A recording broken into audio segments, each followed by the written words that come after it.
So I have the blessing to be the steward of 4 of God's most precious creatures in the form of cats, my 4 pets, 2 sets of siblings, one of which I recently adopted a few months ago when they were just a week old. And one thing that if you own pets, especially if you've ever owned a cat before, is that you know when they're sick and when they're not well, because the first thing that they do is they hide. They hide themselves. They protect themselves because they're very vulnerable in that position. And much of our own animal nature in that way, no matter how sophisticated we are, the natural brain has us wanting to retreat and hide when we are vulnerable or when we're naked. And we don't want people to see us when we are wounded and we are down. And our society really drives that home with our social media lives, right? You're only supposed to show the curated life of perfection and everything is so great and you're so happy and everything is so wonderful. But showing yourself in your most vulnerable positions is frowned upon, it's shunned. And people wonder, why are you showing us this side of you? It's unbecoming. But that's life, right? And I think to myself that as Christians, the number one thing that we try to do is to live an example in Christ every single day. And for me, I guess I didn't really go deep enough with what that meant, because when you look at the totality of the arc of Christ's life, there was that kindness, there was that goodness, there was that showing love to your neighbor, to your brother. It was the forgiving of people in their transgressions against you. It was that nature of just showing God in everything that you do and being present in that. But if we're going to be real about the arc of the life of Christ, we have to acknowledge his suffering and his passion. And I think, as Catholics, for us, in the way that we also know to relate to Christ is to look and not be afraid to see his suffering and to understand that his suffering was real. When Christ was at the lowest point in his life, he was humiliated in front of everyone. He was stripped naked in front of everyone. He was scorned and spit upon in front of everyone. He was nailed to a cross and debased and taunted till his final breath in front of everyone. And he didn't run from it. There's a movie, it's called The Last Temptation of Christ. It's a blasphemous film. I've never seen it, but I remember when it came out, it caused such a controversy. It stars, I think, Willem Dafoe, I'm not sure. He portrays Jesus and his life, living through his ministry. And at the end, when he was nailed to a cross, the cross, and he was given the choice to come down from the cross. And I believe in the synopsis I've read about this movie that he goes into this life where it was like an alternate reality when he came down from the cross. It was him getting married to like Mary Magdalene and having a family and still preaching the word and doing all these things. And at some point he meets Peter, or not Peter, he meets Paul, who's like writing the gospels about him and like, hey, I'm the one you're writing about. And Paul's like, just be quiet. Let me just do what I'm writing, because your actual life would just mess everything up. And in that moment, I believe he had a realization that, oh no, this isn't it. So he goes back on the cross and dies, making that choice. But what the hindsight was that the devil was the one who had tempted him in that quote unquote that last temptation of Christ, right? And the reason why I talk about that is because along the way of Christ's passion, he always had a choice, because he's the God man. He's the second person of the Trinity. John tells us that he was the Word, that he is the Word, that he was there in the very beginning, that he became flesh to dwell among us. So he always has had that infinite power as the God man. So at any point, when he was praying in that garden 3 times for the Lord to pass that cup, but for his will to be done according to the Father, he could have walked away. When he was taunted on the cross and people said, come down, you're the Son of Man, come down. He did not do that. When he was in the desert with Satan, Satan said, hey, listen, 3 times I need you to bow to me and I'll give you everything. And he never relented. That is faith in action, because that is in the way of God. That is in the way of the cross. And as Christians, we have to understand that that is the way as well. And to run and hide from it is not necessarily the answer.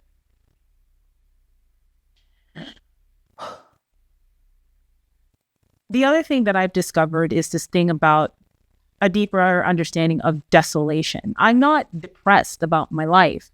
Are things perfect right now? No. But I know that this is a passing storm. However, I know what it feels like to be in a deep valley of aridity, as John of the Cross puts it in his work.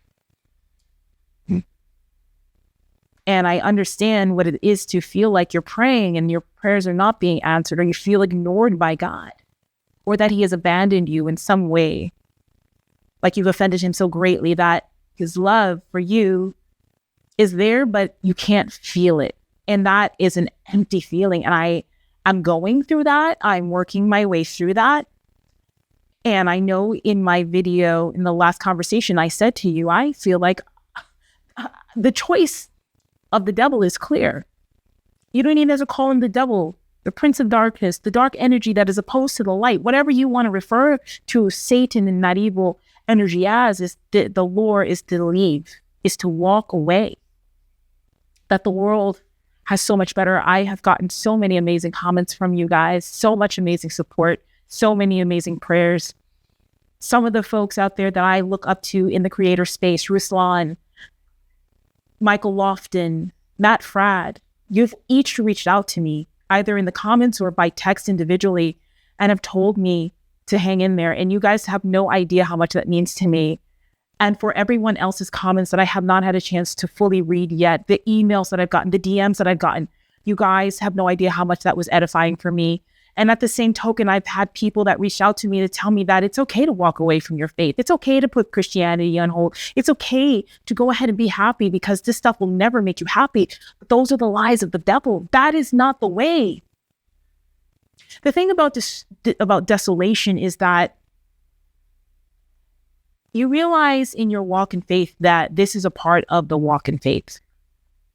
That if God can test his only son, and that if in the Bible we have examples of someone like Job who was steadfast in his suffering and how the Lord blessed him still, you have to understand that this is actually a part of the walk. You see, here's the thing. It's another reason why I am so thankful for the traditions of our faith and our church and the people who have come before us who have written about this. The dark night of the soul is our term.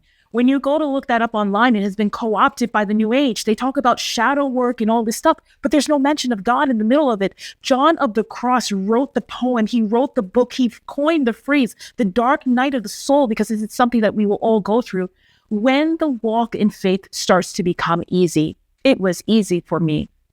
I got to a point where I wasn't even mortally sinning. Venial sinning, yes, absolutely. We all do, but I live a life that's pretty hermited, actually. I work, I go to mass, I go to church, I go to functions we have there. I go out with my friends on occasion. Otherwise, I'm here with my drug of choice, my addiction, which is work. I'll talk about that in a moment. So I'm not out mortally sinning, but venially, yes. My prayer life became easy so much that I started to neglect it. It became easy. It became like rote, and then it became dry. And it's at that moment that God says, you know what? It's time for you to go through the test, because now you're no longer fighting with the sins of the flesh. You now have to face the sins of the soul, and that is way deeper. When you can look at the 7 deadly sins and how they apply to your spiritual life, that is a way deeper struggle. I had to face the fact that I'm dealing with a lot of spiritual pride. I am dealing with spiritual gluttony in some ways. I deal with wrath in some ways, and my ability to cut people, to be with my words, and to be slightly vengeful when someone does or says something that I don't like, to want to debase and humiliate them in the way that I feel, that's a sin. I know and see my sins against temperance in that way, humility in that way. And then there's the fact that I realize that I have an addiction, because I'm sitting on my high horse. Like, I'm not addicted to anything. Yes, I am. I am addicted to work. In our culture, extols that. You're dedicated, you're focused, you're a hard worker, you have discipline. No, I have a problem when my work takes over my life and I turn to it as a way to cope with things, that when I sit down in front of my computer and I open up my work screen and the things that I have to do for clients, my website, I get an immediate dopamine hit that brightens my mood and makes me feel like everything will be okay, and always needing that constant hit. Putting my prayer life aside in order to have that dopamine hit, that's a problem. That is no moderation. And that's not having any temperance in something that should be fruitful for me. Instead, I turn to it as a vice. Oh yeah, this has been a knock on my behind that I needed. But the impetus is to run away when your faith is weak. The true answer is not to run away. The true answer is to go deeper into it. So what did I do? The day that I posted that video, I'm blessed to have so many people in my life who not only watch my channel, but there are people I have a close, intimate relationship with who know me and who have seen this change in me, this kind of aloofness that had been happening over the last few weeks, where I was just disconnected in my own space, even in their presence. While I thought I was being more present than I was, they saw that shift of something happening within me. So when this happened, it was like, we already knew, we saw it. And one of my dear friends, Michelle, I'm shouting you out, girl. You know I am. She is like a sister to me, a sister friend. And she immediately stepped in there and we had lunch that day and just talked. And then the immediate impulse after that was to go to confession. And I had just been the week before. I didn't have any particular sins to confess. I just needed to be in front of my pastor, who is my confessor, and I needed to sit at the foot of the cross at the altar. That is the only thing I knew I needed in that moment. So I went and I sat down and I just started crying. And he looks at me like, "What's wrong? What's the matter?" And I just let it all out. This man had no idea that I did a video. He didn't see anything. He didn't know anything. And everything that I said in that video, he literally reiterated to me, there's nothing out there. There's nothing in the world that's there for you. You can go there, but what is there for you, really? There's nothing, and you know that. He told me that you have to stay even more steadfast in your prayer life. He told me all of the things that I already had said that I need to do and discovered. He wants to be in the conversation. And it's crazy that it was what I needed to hear. But, you know, the devil is tricky. He's a tricky, slippery bastard, because we sometimes have our confessions in our Marian garden, and it's very private back there. And, you know, this is California, so it's warm outside and it's beautiful. We've been doing that since COVID, and our pastor, he just likes it, so we continue to do it. And it was hard for me at first to face the priest. I'd never faced a priest one-on-one before in my confession. It was the most debasing thing for me when I first did it, but now I really love it to sit there and just be honest and open and completely naked and raw, right? And here I am unloading myself, and back walks a woman in the middle of my confession who is a constant parishioner, who is a longtime Catholic, who understands the sacredness of the sacrament, who walked back into my confession to give our priest a jacket that she thought that he needed to have in that moment. And she was insistent and persistent. And he was so shocked, like, you know, you can't be back here. Like, what are you doing? I don't need it. He just took it from her so she could leave. And I'm sitting here in shock, realizing that this is his last ditch effort. This is Satan just bam, bam, bam, beating me down to get to me, to shake my faith in the sacrament. It made sense finally what it means, that the road to hell is paved with good intentions. And I'm not saying anything about this parishioner. I feel she was being used in that moment, and that she didn't even realize what the heck that she did. Sins against temperance, modesty, pride, in violating someone else's sacrament. She didn't realize it in that moment, but she was being used to get to me. God will use his faithful servants to get to you. Well, I'm sorry, Satan will do that. Satan will use God's faithful servants to get to you, no matter what, to steal your soul. And I will have a talk with her. It's been it's been almost more than a week now, or it's been about a week now, I will speak to her. I'm more calm to do so. But I'm just showing you how bad the spiritual battle has been for me. One thing after the next started to come. The cat that I just held, I'm waiting now to see if we get a diagnosis of cancer back. This came out of nowhere. He was fine. And then all of a sudden, he's got this huge abscess on his neck.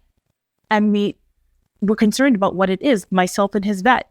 One thing after another, something at home happened. I got a call. It's like, are you kidding me?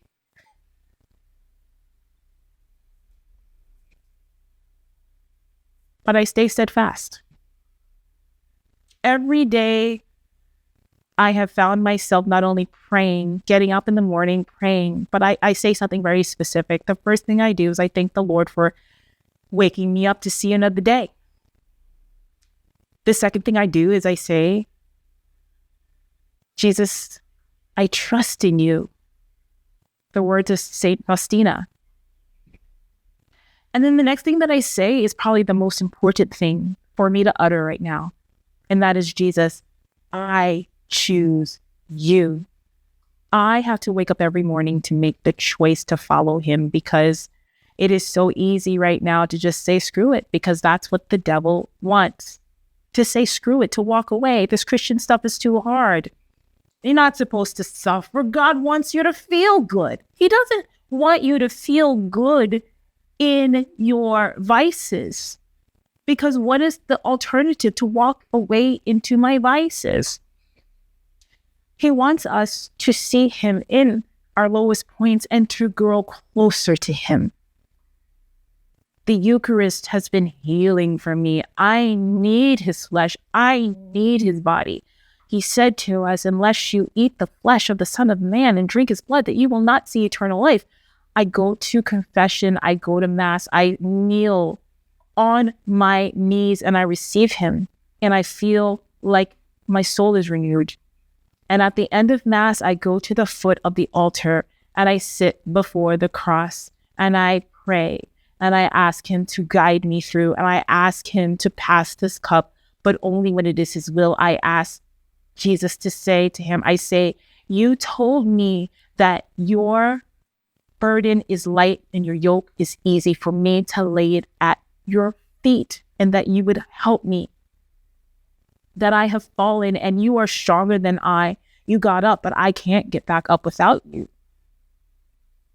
And the first time that I sat at the foot of the altar like that, and I've never done that before, not in the way that I am, completely prostrated, not fully on the floor, but on my knees, basically on the steps of the altar, off to the side, in full view of the tabernacle and the cross.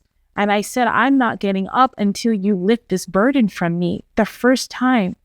And I felt, after bawling my eyes out, I felt the burden become lighter. And I've been able to get up and walk out. There have been some things that have been also edifying me in this time. And that is the usage of blessed salts and holy water. In the words of Taylor Marshall, go out and be salty, right? And it comes directly from the Gospels, from the Bible, from Scripture. We are the salt of the earth. And if salt loses its flavor, the only thing you can do is throw it on the ground and trample upon it. Salt seasons. Salt has a healing property in the Bible, right? It was Elisha who went to the well and he healed this barren well. He healed it by putting salt into it and blessing it. Salt is healing in the Bible. It's mentioned over and over again. It blesses. When a baby is being baptized, they put salt traditionally on the tongue of the child to ask God to give it wisdom. And that's what I do. God, give me the wisdom to speak. Give me the wisdom to have your words on my lips at all times. That is the blessing I needed. The holy water, every day that I put a drop in my hand, I bless myself. I bless my cat, asking the Lord to just protect him for wherever attacks is going on through that way. Bless myself to remind me of my baptism and the promise that he made, that water is purifying and that I am always forever enjoined in him. These are the things that make me feel blessed and edified to go forward and protect it. I mentioned the dark night of the soul because that is a conversation we all need to have when you become to mature in your faith. Father Chris Alar, by way of the Divine Mercy channel, has an amazing speech. It's about an hour. It's not a speech, it's just a seminar or a talk that he was giving on the dark night of the soul. And it is so deep. I'm currently listening to the audiobook version of it. I have the book, but I just wanted to hear it being read to me because my eyeballs are too lazy to read right now.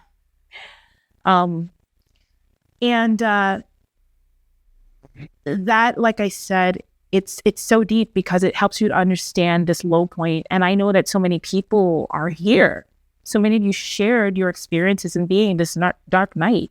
How do you get out of it? We have so many amazing saints and doctors of the church and people who are these holy creatures that have come before us that we think saints do no wrong, but they're there to show the example of what perfection through imperfection looks like, right? John of the Cross, San Juan de la Cruz. That was Frenchish. Cruz. San Juan de la Cruz. St. John of the Cross. He wrote The Dark Night of the Soul as a prisoner in a Spanish prison when he was jailed because he disobeyed the powers that be or so when they were going to move him out of the convent or so that he was working specifically with St. Teresa of Avila. He was her confessor. And they together, she wrote The Interior Castle, they're like a 1-2 punch in Catholic mysticism. And in this state of depression in this prison, he wrote this poem called The Dark Night of the Soul, and then the work that came to follow it. And The Dark Night is like this. I'm going to give you a little, small version of it, the abbreviated version. So in the poem, you have the image of a mother and the mother who has a child. And the child is like a toddler turning from the baby ages to the age in which it needs to be on its own and start to move through the world, right? Growing up. And the imagery is of how a mother coddles her child and holds it close to her bosom, how she, the child feeds off of her breast and is edified through the sweetness of her milk, and how it feels safe and coddled in the mother's arms. And there comes a time when the child has to be put down because the child needs to be able to walk and fend for itself and to, to sit and to stand and to crawl and to walk. It needs to grow up. So the mother puts the child down and puts bitter aloe on her bosom so it no longer suckles. And the child has to learn how to be fortified and to be strong. And our faith is just like that. How God, when we first find him, our way to him, or we grow in him as baby faithful, we're held close to the bosom. Everything feels so great. Prayer is so amazing. You get so many fruits and you see these things and he's blessing you in so many ways. And then he puts you down when you are solid. And it shakes your entire foundation because you're reaching out to him and you're feeling that aridity, the dryness of everything that you're in your prayer life. It no longer is giving you that dopamine hit anymore of like everything's going to be okay. It's you have that moment of doubt, and that doubt isn't necessarily caused by God, but he allows it and wills us to go through it to bring us closer to him. Because if you do as you're supposed to turn even more into your spirituality and the depth of prayer, the sacraments, confession, mass, prayer, rosary, all of those things, if you go deeper into the things that solidify your faith, you come out stronger and closer to him, more edified.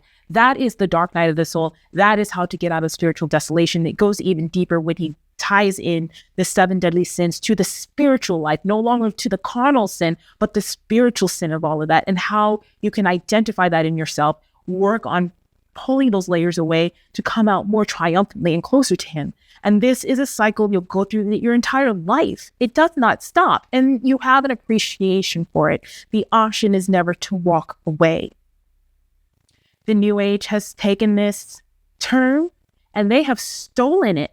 They make it about shadow work and devoid God from it and about all these other things. But that is our history. That is our theology. And I've often said that I don't know why the heck I have this damn channel. Like, really, it was just a zeal of the, I love God, and I'm going to share that with everyone. This is my experience. And then it matured, and it's maturing to mature faith. It served its fruits. I've had so many of you reach out to me, have seen me in person at other parishes, have come up to me and said hello and given me your greetings and support. Many of you have come to my very parish in Los Angeles here. You have greeted me. I have a few people who actually are converting at our church who at some point came across my work, and the things that I've shared on the channel have edified them, and the other things that they have discovered about the faith that made them want to actually convert, and they're converting in our church, and the fruits are there, and that's a blessing. But we all have to grow up, and I'm growing up before your eyes. It is more irresponsible and narcissistic and weirdo and just self-indulgent to do this whole thing away from the eyes of everyone. When I openly shared myself at my lowest point, and to just come back out of nowhere like, hey guys, I'm so great, let's talk about faith. No, like, what the hell happened to you? And what did you do about it? Because that is more interesting than you pretending that everything is okay, girl. We don't buy that. I don't even buy that. So here we are. Whew. Man, it feels good to just be honest and just be open. So I'm doing the work, and as I discover more things along the way, I will share that with you. And that's just what I can say.